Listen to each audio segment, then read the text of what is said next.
The best protection against inflation, though, still is your own personal earning power.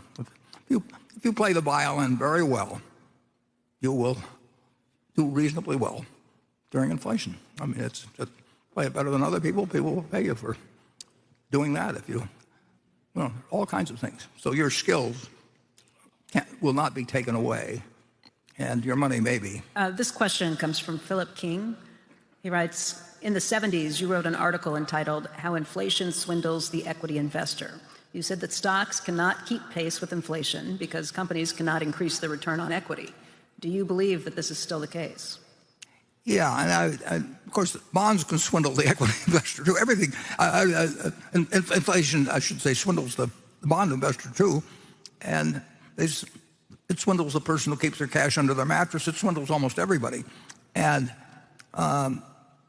the problem, if you have a business that doesn't take any capital, and let's just say the dollar depreciates 90% or something, so things cost 10 times as much. If it doesn't take any capital, you can charge 10 times as much, and you've kept your relative position.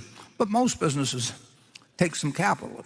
If our utility business, if just say that the dollar is worth 1/10 some years hence from now, we have to have 10 times the capital investment, basically. And we get paid a return on that.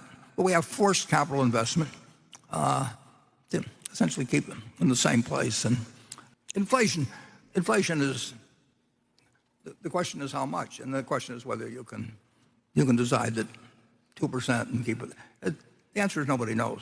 I mean, you do not know, and nobody knows. You can list all kinds of stuff, but nobody knows how much inflation there will be over the next 10 years or 20 years or 50 years or next month. And people talk about it all the time because you're interested in knowing the answer to your question. And they don't know the answer, but there are a lot of people that will tell you they know the answer if you pay them enough, and other people that will tell you for nothing because they think it enhances their prestige and makes them more valuable and all that. But the answer is they don't know, and we don't know either.